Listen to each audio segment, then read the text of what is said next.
They didn't say goodbye, they just disappeared. But psychology says their silence may reveal more about them than any goodbye ever could. Have you ever had someone suddenly disappear from your life with no explanation? One day, everything feels normal. You're texting. You're making plans. Then suddenly, nothing. No message. No argument. No goodbye. Just silence where a person used to be. Maybe it was a friend. Maybe it was someone you were falling for. Maybe it was family. Today we're breaking down why some people vanish, and what their disappearance may actually mean about them and about you.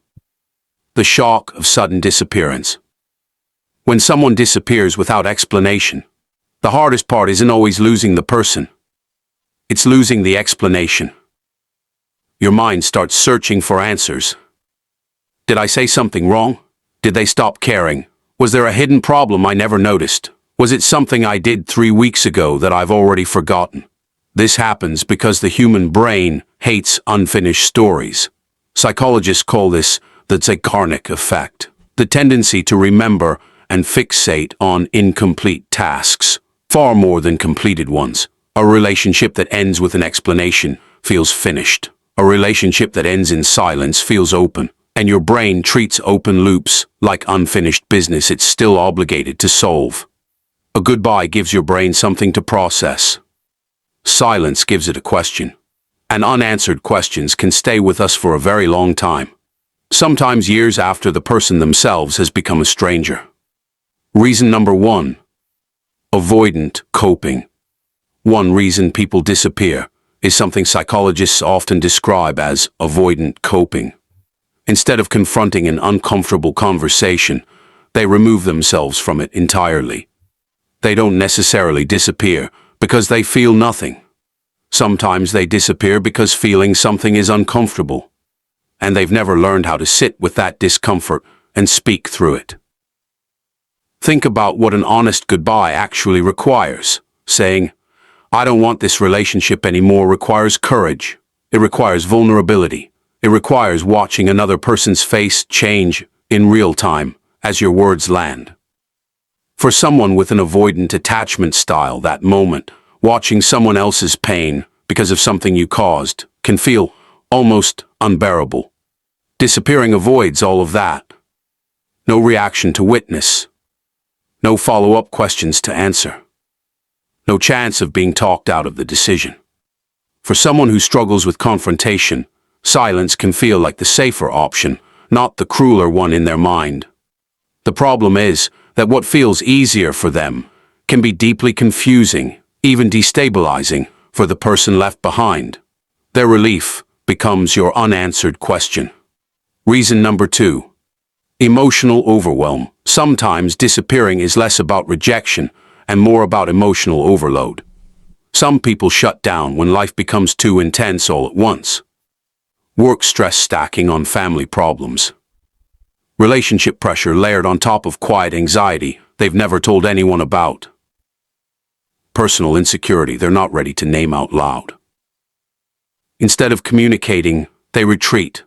Their brain goes into what feels like survival mode. Reduce stimulation, withdraw, and deal with everything alone. Because adding one more emotional conversation feels like the one thing that will tip them over.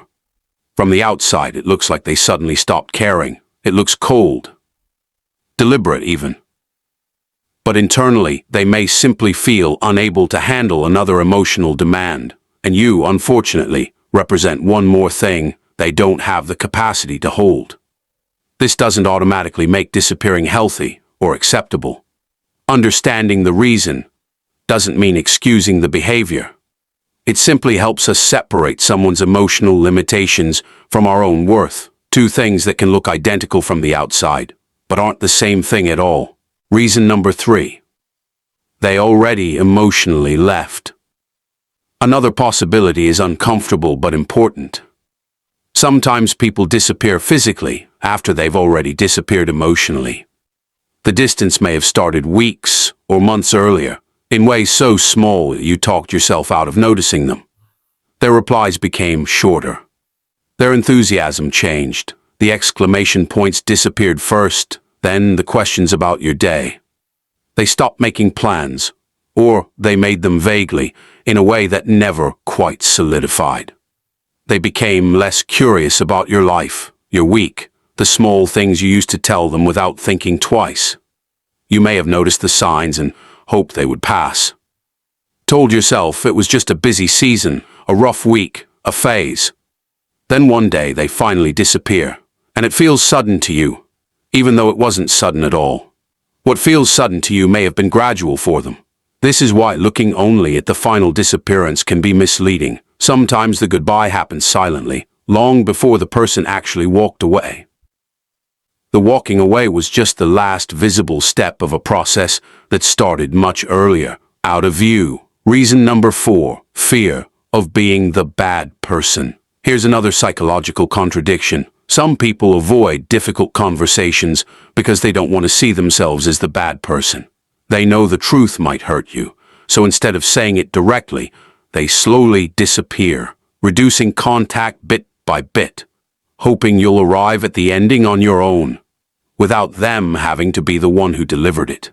In their mind, avoiding the conversation may feel kinder, softer, like they're sparing you a painful moment. But psychologically, this can create the opposite effect. The person left behind doesn't experience a soft landing. They experience uncertainty, self-doubt, and rejection, without understanding why, which is often more painful than a direct and honest conversation would have been.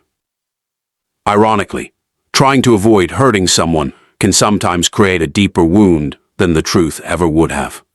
The kindness they were reaching for and the harm they actually caused end up being two very different things. Reason number 5. They want control. In some cases, disappearing can also be connected to control.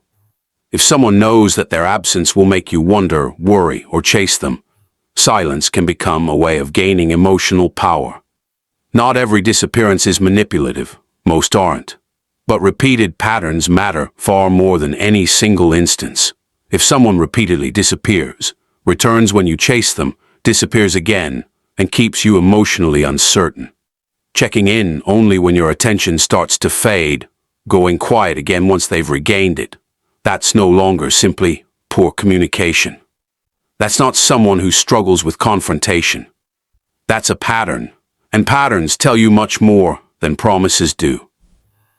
A promise is what someone says about the future. A pattern is what someone has already shown you repeatedly about how they actually behave.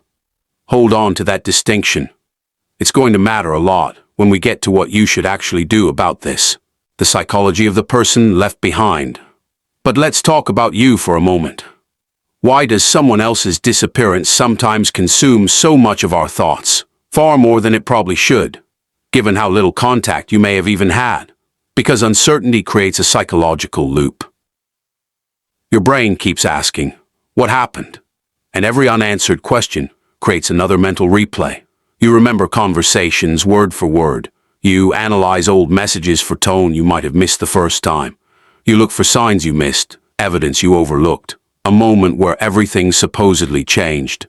You may even create explanations that were never confirmed. Entire stories about what went wrong, built out of fragments and guesses, because your mind would rather have a wrong answer than no answer at all. This is where overthinking begins. And the dangerous part is that you can spend weeks, sometimes months, trying to solve a mystery that the other person never intended to explain, and never will. Don't turn their silence into your identity. This is where you need to be careful. Someone's disappearance is information about their behavior. It is not automatically a verdict on your value. Your brain may tell you, they left because I wasn't enough. It's one of the loudest, most convincing stories the mind tells in moments like this. But there are dozens of possible reasons someone walks away, and most of them have nothing to do with you at all. Their emotional capacity, their fears, their circumstances, a job, a family situation, something happening in their life you may never know about. Their communication style, their priorities shifting in a direction you weren't part of. Their inability to confront uncomfortable situations. something they likely struggled with long before they ever met you. You cannot take responsibility for every explanation you never received. Sometimes the healthiest answer isn't finding the reason. It's accepting that you may never get one and choosing to be okay anyway. What to do when someone vanishes? So what should you actually do? First, don't immediately chase. Give the situation enough space to reveal itself. Chasing too early doesn't get you clarity. It just adds your own anxiety into a situation that's already confusing. Second, if appropriate, send one clear and respectful message. Something simple. I noticed you've become distant. If you need space, I respect that. If you want to talk, I'm open. Then stop trying to force an explanation. One honest message is enough. You don't need 5. But remember the pattern we talked about earlier. The disappear, return, disappear again cycle. If this isn't the first time, if you can already see the shape of a repeating pattern, rather than a single moment of avoidance, this changes your response. That pattern isn't someone asking for space. It's someone testing how much uncertainty you'll absorb before you stop asking questions. You don't send a second message into that. You don't chase a pattern. You let the pattern speak for itself, and you believe what it's telling you. Your job is to communicate clearly, once, with honesty, and without desperation. Their job is to decide whether they want to respond. And if they don't respond, their silence becomes an answer. Not necessarily an explanation, but an answer about what they're willing to give you, which is information in itself. Sometimes closure is something you give yourself. We often think closure comes from another person. We imagine that one perfect conversation will finally make everything make sense. That if we just knew why, the ache would stop. But real closure often begins somewhere else entirely.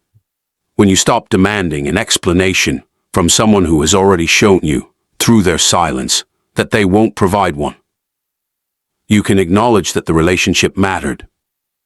You can admit that the disappearance hurt, without minimizing it.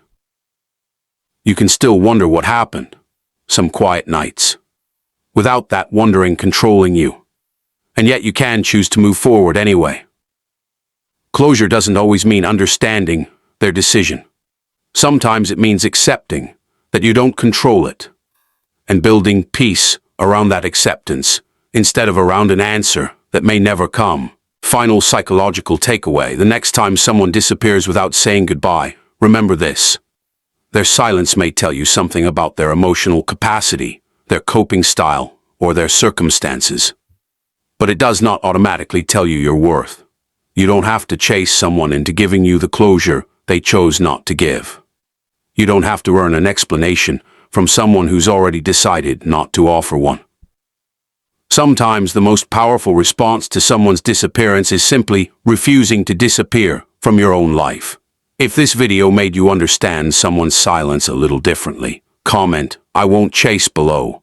And if you want more psychology videos that explain the hidden reasons behind human behavior, subscribe to Real Psychology. You may understand people better, but more importantly, you may finally understand yourself.